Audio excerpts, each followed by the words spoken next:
This is chapter number 3, ruling the countryside we are taking. Okay, now crops for Europe.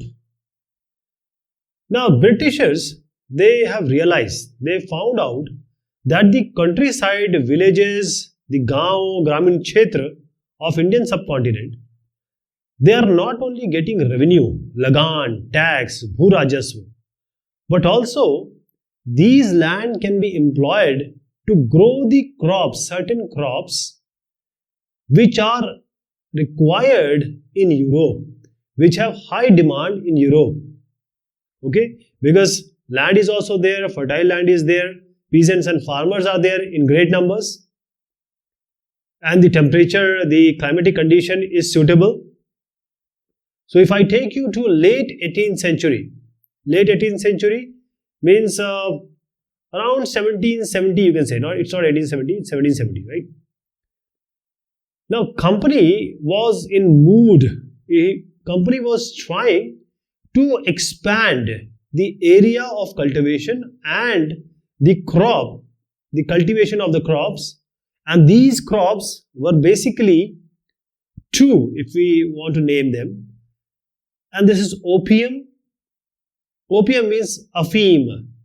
And second one was indigo. Indigo is Neil. Neil. This word is going to come again and again. So this is Neil or indigo, and this is opium, which is afim. Now these were in high demand in Europe. So Britishers, what they did, they persuaded first the farmers and the peasant, behlaya, fuslaya, or if they don't, then force them to cultivate certain special crops of, or you can say cash crop of their usage, which is required by the company so that they can make profit. Marzi ke mutabik. So different places, if I take you all over India, say Bengal, in Bengal, they expanded or they forced production of jute, patsan. In Assam, they created big plantations of tea, chai. And then in United Provinces, now United Provinces, Sanyukta Pradesh is now today's Uttar Pradesh. Here they did this sugar cane, so they expanded this sugar cane. Okay. If you see Muzaffarnagar area, it's all sugar cane. Now, talking about Punjab, it's wheat. Maharashtra, it's cotton because it has black soil, very suitable for production of cotton. And in Punjab and Madras, in Madras, rice. Cotton in Maharashtra and Punjab. Cotton in Maharashtra and Punjab, rice in Madras. Okay, just changes. So, indigo will come again and again. This name you need to see. He is called William Morris. Now this picture which I am showing you is made by, it's not a picture basically, it's actually an embroidery. It's actually a cotton print. So there are two pictures on left. This is a kalamkari print which is created by whom? The weavers, bunkar of Andhra Pradesh, AP of India. So kalamkari print which you see on the left is done by the weavers of Andhra Pradesh. And if you take the right picture, this is actually a floral cotton print designed and produced by whom? By William Morris. The picture I just showed you. Actually, William Morris was a famous poet and he was an artist also from Britain of 19th century. So he did this. This is a Morris cotton print in the late 19th century, Britain, England. Okay, now what is common between these two pictures? William Morris has made, because one was made in England, one was made in Andhra Pradesh. So what is the commonality between these two pictures? So though both the pictures, the bright blue color, they have employed or used the Indian indigo, Bharatiya Neel. So both have used rich blue color called as indigo. Indigo. So let me tell you about indigo. So let me just take some other color, blue per se, because we are talking about blue color. So indigo, blue color. So this blue color, what you see here in both the pictures, on both they were actually cotton prints. So this indigo comes from a plant which is called as indigo plant, neel ka podha. So the plant is indigo and the blue come from here. Okay, and the Morris possibly have used Indian indigo to produce that art form on the cotton print that we just saw.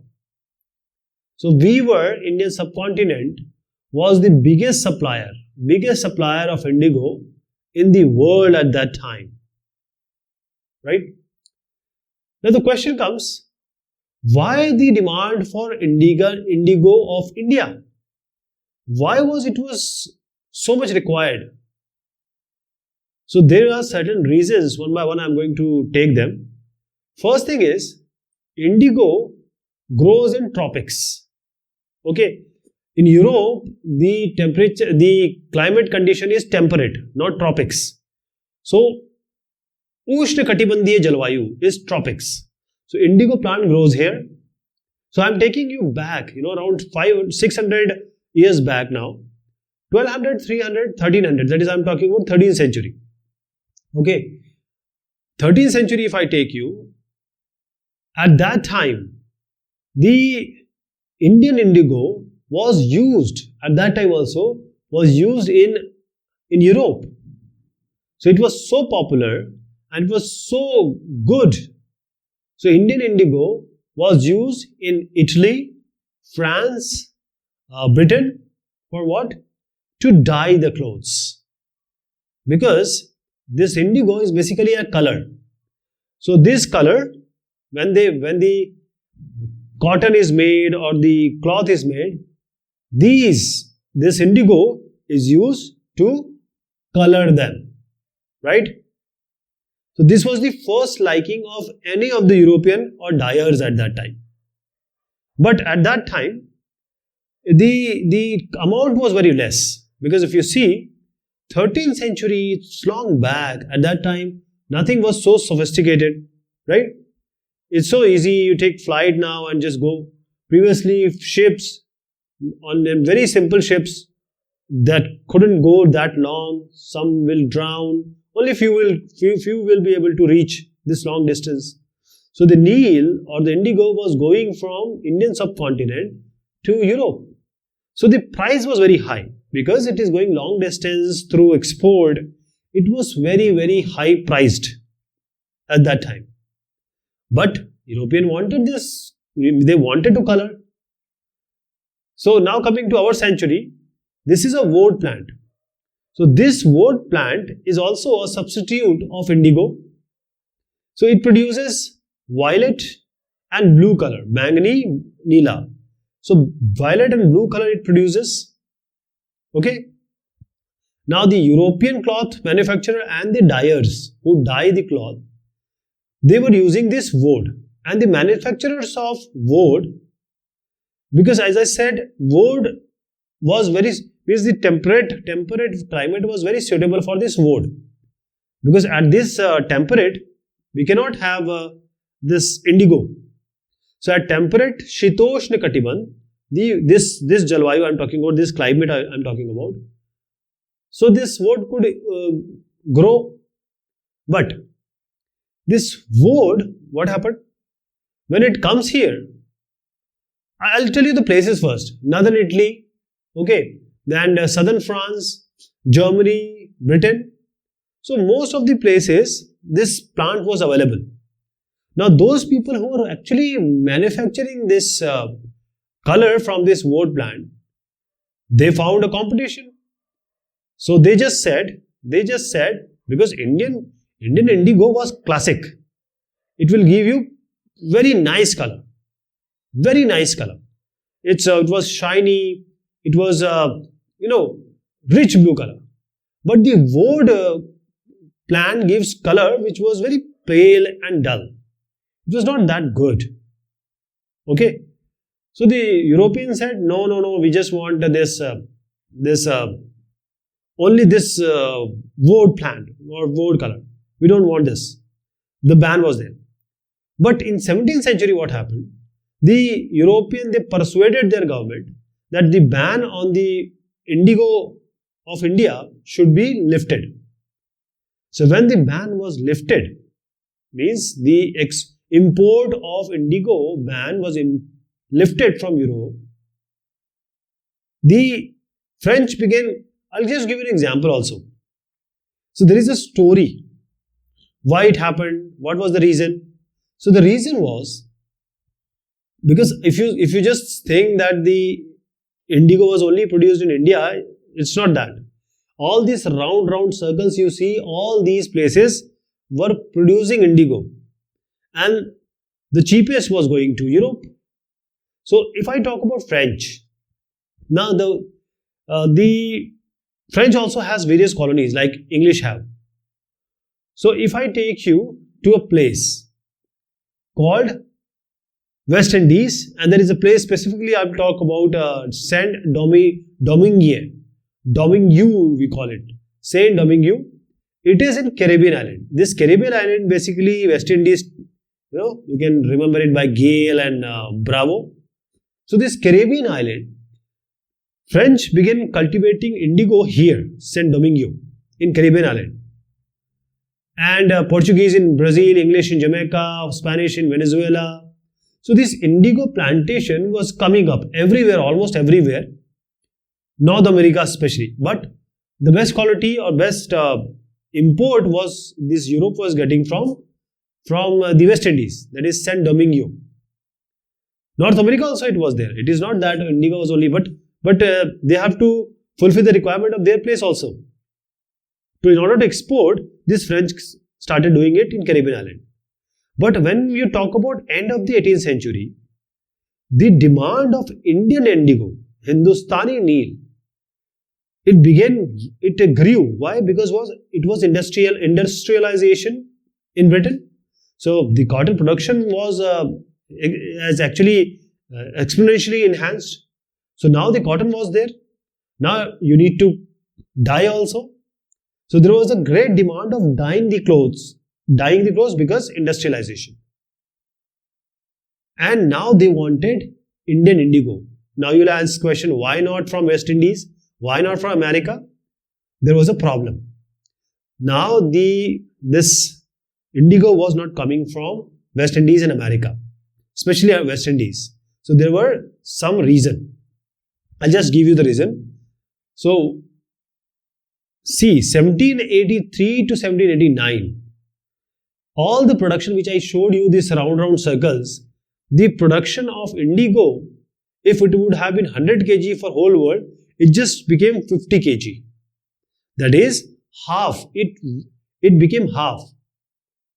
So the dyers in Britain, they wanted the indigo desperately. So they wanted new sources. And in 13th century, it was already India.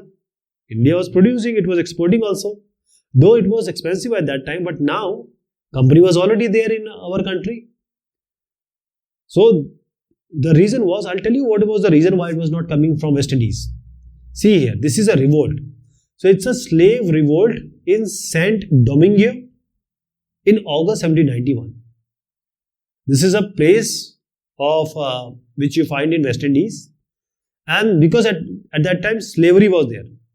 Slavery. So the French planters, they were producing indigo and also sugar in the French colonies of Saint Domingue of the Caribbean islands.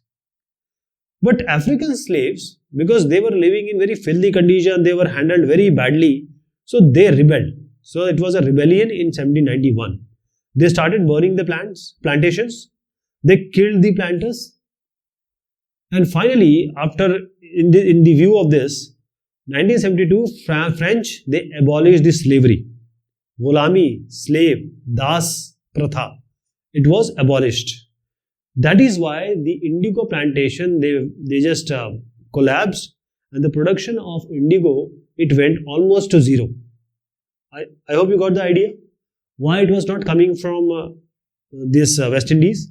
That is why plantation, let me tell you, that plantation is done in very huge land, not in one biga, 2 biga, 1 hectare. It is in hectares, multiple hectares, 50 biga, 100 biga, like this. Okay.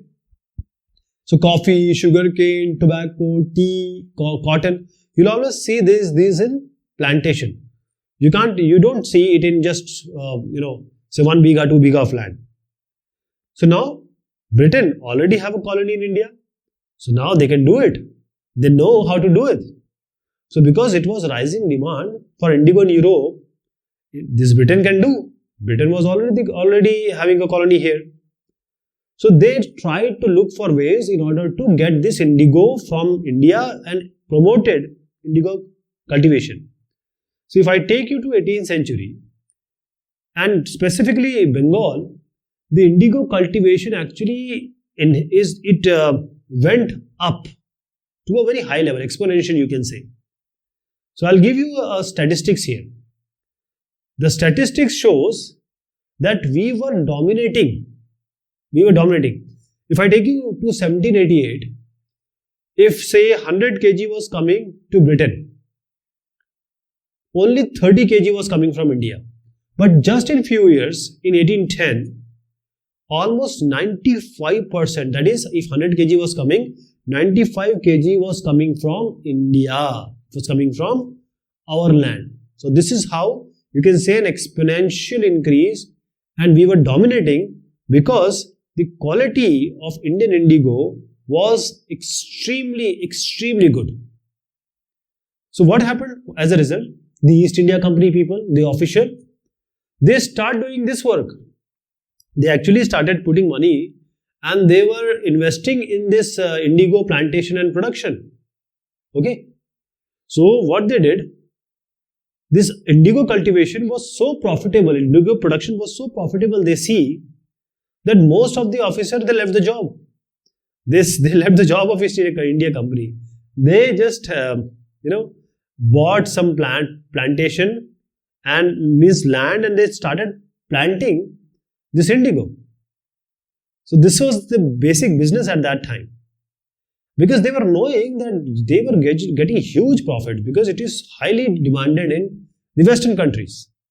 So if you talk about Britain, we are talking about at that time the Scottish and Englishmen. So Scotland, England, and these came to India because they wanted to become planter.